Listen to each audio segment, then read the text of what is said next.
루마니아와 우크라이나 사이에 위치한 몰도바는 오랫동안 제국의 교차로에 있었습니다. 대부분의 역사에서 이 지역은 오스만 제국, 러시아 제국, 루마니아 같은 지역 강대국의 지배를 받았습니다. 몰도바의 취약한 지리적 위치로 인해 몰도바는 역사 내내 끊임없는 불안정과 외국의 개입에 시달렸습니다. 몰도바의 현대적 국경은 제2차 세계대전 이후 소련에 합병되어 몰다비아 소비에트 사회주의 공화국이 되면서 확립되었습니다. 소련이 해체된 후 몰도바는 1991년 독립을 선언했습니다. 그러나 1년 후 트란스니스트리아 지역의 러시아 지원을 받는 분리주의자들이 짧은 군사 충돌 끝에 몰도바로부터 독립을 선언했습니다. 이로 인해 오늘날까지도 몰도바를 괴롭히는 동결된 분쟁이 발생했습니다. 1990년대에 유럽연합과 나토에 가입하려는 움직임을 보였던 몰도바는 2000년대 들어 헌법에 영구 중립을 선언했습니다. 중립을 통해 트란스니스트리아의 분쟁이 해결되기를 바랐기 때문입니다. 그러나 트란스니스트리아는 여전히 러시아의 군사 점령 하에 있습니다. 이러한 중립성 때문에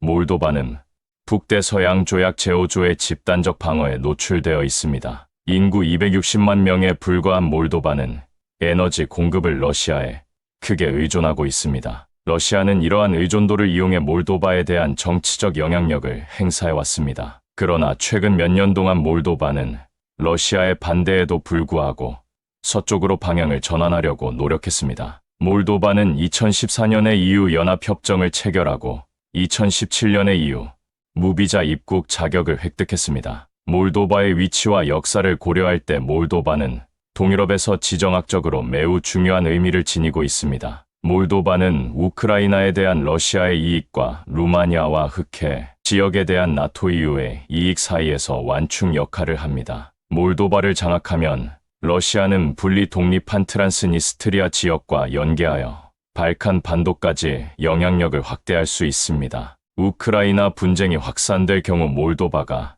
취약한 이유입니다. 우크라이나가 전쟁으로 인해 약해지고 정신이 산만해지면 러시아는 몰도바를 다시 영향권으로 끌어들이려고 시도할 수 있습니다. 이렇게 되면 러시아는 흑해 지역 전체를 지배할 수 있게 됩니다. 러시아의 지배에 저항하고 주권을 지키기 위해 몰도바는 현재 나토 및 유럽연합과 더 깊은 관계를 모색하고 있습니다. 그러나 러시아는 몰도바의 서방 통합을 도발이자 레드라인으로 간주하고 있습니다. 몰도바의 경제적, 군사적 약점 또한 몰도바의 위험에 노출되어 있습니다. GDP가 120억 달러에 불과한 몰도바는 유럽에서 가장 가난한 국가 중 하나입니다. 수년간의 부패와 러시아의 영향력으로 인해 몰도바의 제도는 취약해졌습니다. 5,000명에 불과한 소규모 군대는 러시아의 공격에 저항할 수 없습니다. 몰도바의 취약성은 러시아가 이를 악용할 수 있는 침략의 기회를 제공합니다. 우크라이나 전쟁이 잠재적으로 마지막 단계에 접어들면서 몰도바는 냉전 이후 유럽 질서에 대한 러시아의 공격에서 다음 전선이 될 수 있습니다. 몰도바는 지리적, 전략적 중요성과 함께 중립국이고 나토의 보호를 받지 못하기 때문에 러시아의 강압과 분쟁에 매우 취약한 국가입니다. 몰도바의 주권과 안보를 강화하는 것은 동유럽의 안정을 위해 매우 중요합니다. 분리 독립한 트란스니스트리아 지역은 러시아의 영향력에 대한 몰도바의 취약성의 중심에 있었습니다. 트란스니스트리아는 1990년 일방적으로 독립을 선언했고 1992년 몰도바 군과 러시아 제14군의 지원을 받는 트란스니스트리아 분리주의자 간의 군사적 충돌이 촉발되었습니다. 분쟁의 뿌리는 몰도바를 양분하는 드니스테르 강 양안에 서로 다른 역사에 있습니다. 서쪽 강둑은 역사적으로 루마니아의 일부였고 동쪽 강둑은 러시아와 소련 제국의 지배를 받았습니다. 이로 인해 두 강둑 사이에는 민족적, 언어적 차이가 생겼습니다. 왼쪽 은행에는 분리주의 정서의 기반이 된 러시아와 우크라이나 인구가 많이 거주하고 있었습니다. 러시아는 러시아어를 사용하는 이 인구에 대한 두려움 때문에 소련 붕괴 이후에도 영향력을 유지하기 위해 트란스니스트 분리주의를 배양할 수 있었습니다. 1992년 군사 분쟁이 휴전으로 끝나면서 분쟁은 동결되었고 트란스니스트리아와 몰도바의 나머지 지역을 분리하는 러시아 점령 지역이 만들어졌습니다. 러시아, 몰도바, 트란스니스트리아 부대로 구성된 평화 유지군이 휴전을 감독하기 위해 배치되었습니다. 그러나 러시아는 군사력을 바탕으로 평화 유지군을 장악하고 있습니다. 몰도바의 철수 요청에도 불구하고 약 1,500명의 러시아 군대가 트란스니스트리아에 주둔하고 있습니다. 러시아는 트란스니스트리아의 티라스폴 군용 비행장을 이용해 몰도바에 대한 권력을 행사하고 친서방 성향의 지도부를 견제하고 있습니다.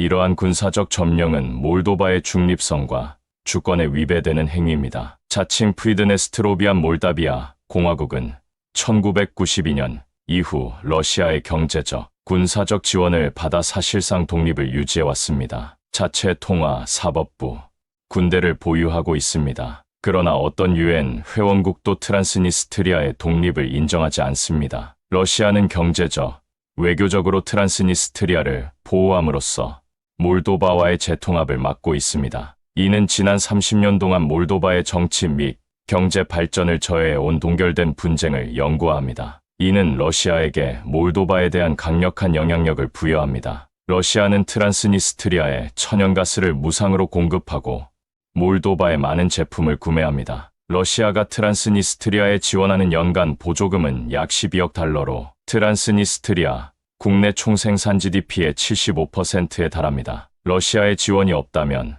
트란스니스트리아의 경제는 붕괴될 가능성이 높습니다. 러시아는 1999년 OSC 이스탄불 정상회의에서 철군에 합의했음에도 불구하고 트란스니스트리아에 1,500명의 병력을 주둔시키고 있습니다. 러시아 군대의 지속적인 주둔은 몰도바의 중립성을 침해하고 안보를 위협하며 분쟁 해결을 방해합니다. 재통합을 통해 트란스니스트리아 분쟁을 해결하면 러시아의 중요한 발판이 제거됩니다. 따라서 러시아는 트란스니스트리아에 대한 몰도바의 모든 지원을 차단하고 공식적인 전쟁도 공식적인 평화도 없는 현상 유지를 유지합니다. 이는 몰도바의 취약성을 지속시키고 있습니다. 러시아의 관심이 우크라이나에 집중된 상황에서 일부 분석가들은 러시아가 트란스니스트리아에서 끓어오르는 분쟁을 확대하여 우크라이나에 대항하는 또 다른 전선을 구축하고 나토를 시험할 수 있다고 평가합니다. 몰도바 영공 폐쇄와 같은 도발도 더 큰 분쟁을 촉발할 수 있습니다. 러시아가 트란스니스트리아를 장악하면 흑해 함대의 전략적 요충지이자 몰도바의 취약성을 악용할 수 있는 발판을 마련할 수 있습니다. 러시아군이 트란스니스트리아를 점령하고 있는 한 이는 몰도바의 주권이 훼손되고 안보에 대한 위협이 상존하고 있음을 의미합니다. 우크라이나에 대한 러시아의 공격이 계속되는 가운데 몰도바는 불안하게 지켜보고 있습니다. 몰도바는 중립을 선언했지만 몰도바의 역사, 지리, 민족적 구성은 우크라이나와 불가분의 관계에 있습니다. 전쟁은 우크라이나와의 관계에 대한 몰도바 내부의 논쟁을 다시 불러일으켰고 몰도바의 취약점을 노출시켰습니다. 현대 몰도바는 중세 몰다비아 공국의 일부였던 프룩강과 드니에스터 강 사이의 영토를 대략적으로 차지하고 있습니다. 1812년 러시아 제국은 현재 몰도바의 대부분을 차지하는 동쪽 지역인 베사라비아를 합병했습니다. 서쪽 지역은 1940년 소련에 합병될 때까지 루마니아의 영토로 남아 있었습니다. 소련이 해체되면서 몰도바와 우크라이나는 모두 독립국가가 되었습니다. 그러나 두 나라는 서로 다른 외교 정책 경로를 택했습니다. 블라디미르 보로닌의 몰도바는 2000년대 들어 러시아와 긴밀한 관계를 추구한 반면 우크라이나는 빠르게 서방과 북대서양 조약기구의 네이티오 회원국을 지향했습니다. 몰도바는 현재 EU와의 통합을 보다 적극적으로 추진하고 있지만 군사적으로는 비동맹 상태를 유지하고 있습니다. 2022년 우크라이나 침공 전 우크라이나의 나토 회원국 가입 신청은 러시아에게 레드라인이 되어 현재 진행 중인 전쟁을 촉발시켰습니다. 몰도바와 우크라이나는 1017km의 육상 국경을 공유하고 있어 몰도바는 분쟁에 직접적으로 노출되어 있습니다. 우크라이나가 트란스니스트리아에서 러시아군을 해상 봉쇄함에 따라 러시아가 해상으로 병력을 재보급할 수 있는 능력도 제한되어 러시아가 우크라이나 남부를 통해 트란스니스트리아로 공격할 가능성이 높아졌습니다. 몰도바와 우크라이나 국경의 약 240km는 트란스니스트리아 분쟁으로 인해 몰도바 정부의 통제하에 있지 않습니다. 이로 인해 러시아가 트란스니스트리아를 전략, 항구 도시인 오데사에 대항하는 새로운 전선을 구축할 것이라는 우려가 커지고 있습니다. 또한 몰도바를 통해 서쪽으로 탈출하려는 수천 명의 우크라이나 민간인이 갇힐 수도 있습니다. 우크라이나에서 러시아의 성공이 시사하는 바 중 하나는 몰도바의 분리주의 지역인 가가우지아에서 러시아와의 통일을 요구할 수 있다는 것입니다. 이는 몰도바의 영토 보전을 더욱 약화시킬 수 있습니다. 우크라이나 남부의 러시아 점령 지역도 몰도바의 국가 안보를 직접적으로 위협하고 있습니다. 우크라이나에 대한 몰도바의 경제적 수출입 의존도도 전쟁으로 인해 위험에 처해 있습니다. 우크라이나의 항구가 봉쇄되면서 몰도바는 심각한 공급망 차질을 겪고 있습니다. 분쟁이 장기화되면 몰도바에 경제적으로 재앙이 될 수 있습니다. 그러나 전쟁은 나토와 유럽연합을 필수 안보 파트너로 인식하는 몰도바 국민의 인식을 변화시켰습니다. 몰도바 내에서 러시아와의 화해에 대한 논쟁을 잠재웠습니다. 이제 서방 기관과의 강력한 통합은 몰도바의 주권과 영토 보전을 위해 매우 중요한 것으로 인식되고 있습니다. 루마니아와 우크라이나가 전쟁 후 나토에 가입할 가능성이 높아짐에 따라 두 나라 사이에 있는 중립국 몰도바의 입지는 점점 더 취약해질 것으로 보입니다. 국내적으로는 러시아의 반대에도 불구하고 나토 가입을 추진하는 쪽으로 정치적 논쟁이 결정적으로 전환된 것으로 보입니다. 몰도바의 운명과 우크라이나의 운명은 지리, 역사, 민족 구성 등을 고려할 때 여러모로 서로 연결되어 있습니다. 러시아가 우크라이나를 장악할 수 있는 승리를 거두면 몰도바는 필연적으로 그 다음 차례가 위태로워질 수밖에 없습니다. 우크라이나 분쟁은 몰도바의 잠재적 취약성을 드러내는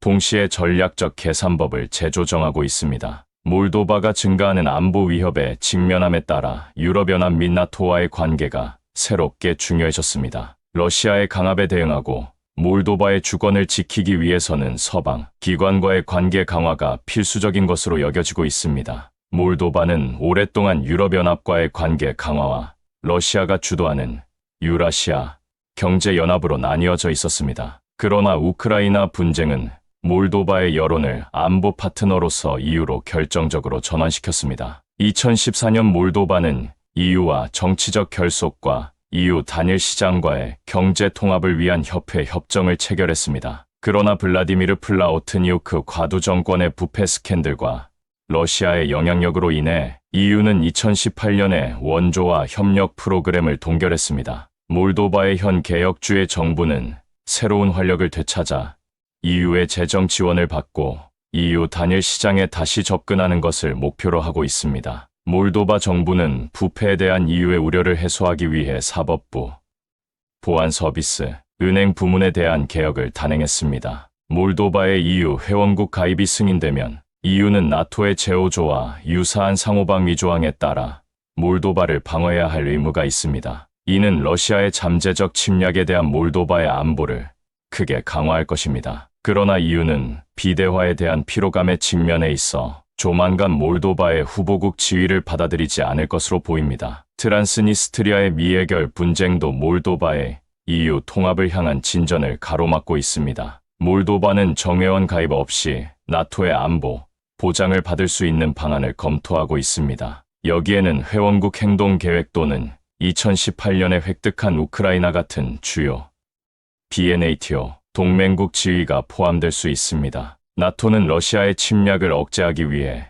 몰도바의 군대를 주둔시키거나 군사 기지를 건설할 가능성이 있습니다. 그러나 러시아는 몰도바의 나토 가입을 러시아의 대응을 강제하는 적대적 행위로 규정하고 있습니다. 우크라이나가 전쟁 후 나토에 가입할 것이 거의 확실시되는 상황에서 몰도바는 나토 회원국인 루마니아와 우크라이나 사이에 끼인 중립국으로서 고립될 위험이 있습니다. 이로 인해 서방의 공식적인 안보, 보장에 대한 몰도바의 필요성이 증폭되고 있습니다. 그러나 몰도바 사회 일각에서는 정체성과 외교 정책 방향에 대한 분열을 강조하며 나토에 대해 회의적인 시각을 유지하고 있습니다. 몰도바 헌법의 중립성 조항도 현재로서는 나토 회원국이 될 수 없도록 막고 있습니다. 몰도바 국민 대다수가 나토 가입에 반대하고 있지만 대다수는 여전히 강력한 나토의 존재를 원하고 있습니다. 몰도바의 정치 지도부는 몰도바의 안보 구조를 협상할 때 여론,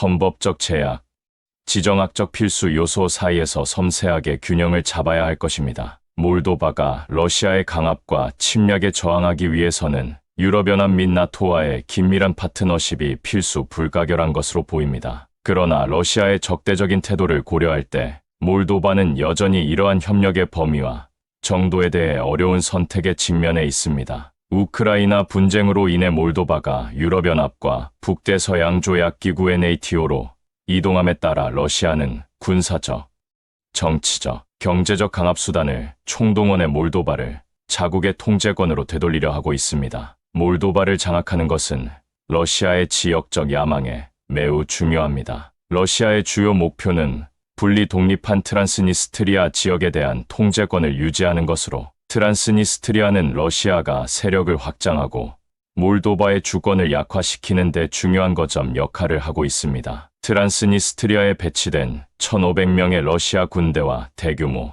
무기 비축은 지속적인 위협이 되고 있습니다. 러시아는 트란스니스트리아를 이용해 러시아 주도의 평화유지군이 대응할 수 있는 국경 사건을 조작함으로써 몰도바를 불안정하게 만들 수 있습니다. 예를 들어 2022년 러시아는 군사 개입을 정당화하기 위해 우크라이나가 트란스니스트리아를 공격할 음모를 꾸미고 있다고 거짓으로 비난했습니다. 또한 모스크바는 에너지 의존도와 무역 제한을 통해 몰도바에 대한 경제적 영향력을 행사하고 있습니다. 2022년 가즈프롬은 대금 지불 분쟁으로 몰도바의 가스 공급을 잠시 중단했습니다. 러시아는 몰도바의 러시아 에너지 공급 의존도를 무기화하여 정치적 양보를 얻어낼 수 있습니다. 러시아는 특히 가가우지아와 트란스니스트리아 지역에서 가짜 뉴스를 유포하고 친러시아 정서를 부추기며 몰도바 내에서 선전 활동을 강화하고 있습니다. 이러한 소프트 파워는 몰도바의 친서방 정부를 약화시키는 데 목적이 있습니다. 크렘린궁은 몰도바의 친러시아 정당과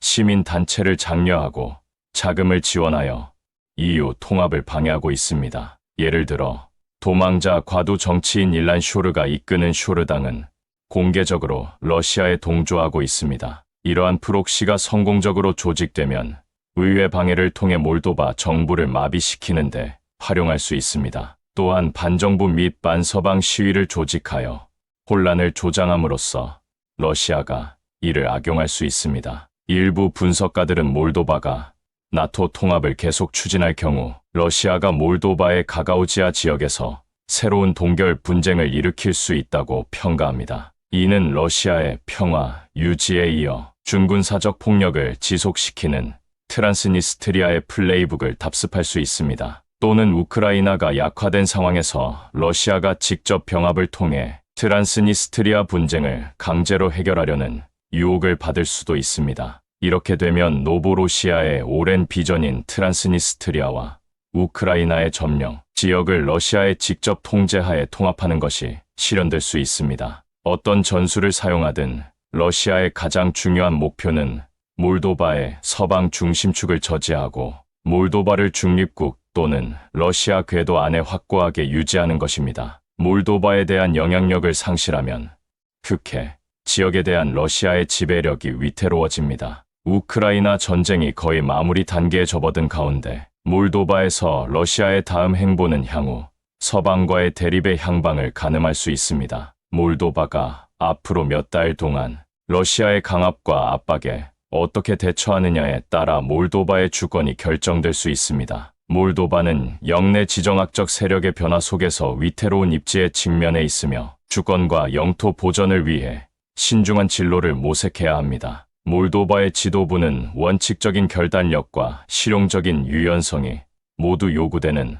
어려운 선택에 직면해 있습니다. 근본적으로 몰도바는 현재 상황에서 영세 중립을 유지할 수 없다는 것을 인식해야 합니다. 나토와 러시아 사이의 유일한 중립국으로서 몰도바는 러시아의 강압과 잠재적 침략에 고유하게 노출되어 있습니다. 따라서 몰도바는 서방 기관과의 통합을 가속화하는 동시에 나토와 유럽연합으로부터 공식적인 안보, 보장을 시급히 확보해야 합니다. 그러나 이러한 중심축은 러시아에 의해 격렬하게 저항받을 것이며 몰도바는 동시에 러시아의 침략을 억제해야 합니다. 러시아의 영향력과 압력에 대응하기 위해서는 나토 및 유럽연합과 몰도바의 파트너십 확대가 필수 불가결한 것으로 보입니다. 몰도바는 군사협력의 길을 열기 위해 나토와 회원국 행동 계획과 주요 비나토 동맹국 지위를 적극적으로 추구해야 한다. 또한 몰도바는 여론과 헌법의 제약 내에서 적당한 군사력을 신중하게 재건해야 합니다. 이를 위해서는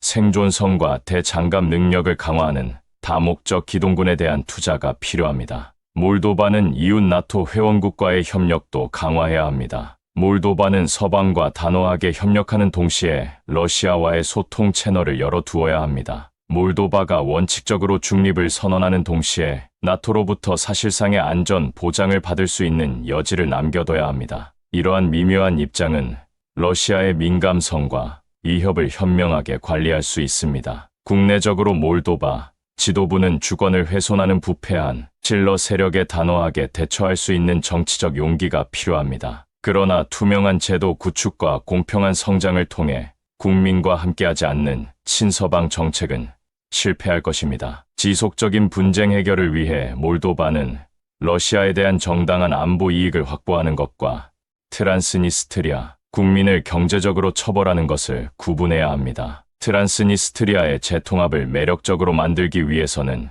인센티브에 기반한 조정된 접근 방식이 필요합니다. 몰도바는 또한 러시아가 트란스니스트리아에서 군대를 철수하도록 설득하기 위해 재치 있으면서도 확고한 외교가 필요합니다. 몰도바는 취약한 국가이기 때문에 일방적이고 성급하게 행동할 여력이 없습니다. 유럽안보협력기구 OSCE와 유엔의 건설적인 지원은 지속 가능한 군비 축소를 촉진할 수 있습니다. 궁극적으로 몰도바는 러시아의 파괴적인 보복을 유발하지 않도록 서방과의 연대의 한계를 판단할 수 있는 지혜가 필요합니다. 몰도바의 대응은 현재의 제약을 고려할 때 가치와 이익의 균형을 맞춰야 합니다. 실용주의와 자제력, 신념을 조화시킴으로써 몰도바는 폭풍우가 몰아치는 상황에서도 주권을 지킬 수 있습니다. 한국전쟁의 잿더미에서 선진 고소득 국가로 부상한 한국의 경제 발전은 현대사에서 가장 인상적인 국가 변혁 스토리 중 하나입니다. 한국은 전략적 장기 계획, 혁신, 사회적 이동성을 통해 한 세대 만에 급속한 산업화와 성장을 달성했습니다. 1960년대 한국은 1인당 GDP가 100달러에 불과한 세계에서 가장 가난한 나라 중 하나였습니다. 하지만 2019년에는 1인당 GDP가 3만 1000달러가 넘는 세계 10위권의 경제 대국으로 성장하며 유럽 선진국과 어깨를 나란히 하게 되었습니다. 이러한 경제 기적은 정부의 집중적인 지원, 체계적인 인적 자본 개발, 지속적인 기술 업그레이드를 통해 이루어졌습니다. 한국의 리더십은 처음부터 기술 학습과 수출 주도 성장을 지향하는 명확한 국가 비전을 설정했습니다. 자동차, 전자, 조선, 철강과 같은 강력한 제조업을 체계적으로 육성하기 위한 정책이 설계되었습니다. 삼성, 현대, LG와 같은 재벌 기업들이 세계적인 경쟁력을 갖춘 대기업으로 성장했습니다. 보편적 초등교육과 카이스트, 포스텍과 같은 세계적 수준의 교육기관 설립을 통해 교육이 핵심 동력으로 자리 잡았습니다. 1945년 22%에 불과했던 한국의 문맹률은 1980년대에는 약 98%까지 증가했습니다. 이를 통해 한국 산업은 숙련되고 생산적인 인력을 확보할 수 있었습니다. 한국은 60년대 노동집약적 경공업에서 70년대 중공업으로 90년대에는 첨단 산업으로 발전하면서 기술 사다리를 오르는 데 끊임없이 집중했습니다. 오늘날 한국은 반도체, 전자, 무선, 통신과 같은 첨단 분야의 선두주자입니다. 한국은 종속성 이론과 달리 세계 무역 및 투자 흐름에 발맞춘 빠른 산업화가 국가를 빈곤에서 벗어나는 가장 빠른 방법이라는 것을 증명했습니다. 수출 규율 또한 한국 산업이 국제 경쟁력을 갖출 수 있게 해주었습니다. 정부의 효과적인 경제 계획과 관리는 민간, 부문의 적극적인 이니셔티브로 보완되었습니다. 국가의 지도와 민간의 역동성이 결합하여 빠른 구조 전환을 촉진했습니다. 한국의 경제 기적은 한 세대 만에 수백만 명을 빈곤에서 벗어나 중산층으로 끌어올렸습니다. 소득 불평등도 크게 감소했습니다. 건강, 영양, 위생과 같은 삶의 질 지표도 사회 전반적으로 크게 개선되었습니다. 한국의 사례 연구는 포용적 성장을 추구하는 개발도상국들에게 귀중한 교훈을 줍니다. 국가 발전을 위해 글로벌 기술 흐름을 활용하면서 인적 자본 개발에 우선순위를 두는 것이 얼마나 강력한 힘을 발휘하는지 보여줍니다. 한국의 변화는 수출 지향과 지속적인 혁신을 동반한 장기적인 경제 계획의 가능성을 보여줍니다. 한국은 국민에 대한 투자와 명확한 개발 목표를 설정함으로써 국민을 경제적으로 향상시켰을 뿐만 아니라 식민 지배와 전쟁의 폐허를 딛고 국가의 존엄성과 국제적 위상을 회복했습니다. 한국의 경제 오디세이는 혁신적이고 지속 가능하며 인간적인 발전을 위한 목표 지향적 개혁과 기술 흡수의 잠재력을 보여줍니다.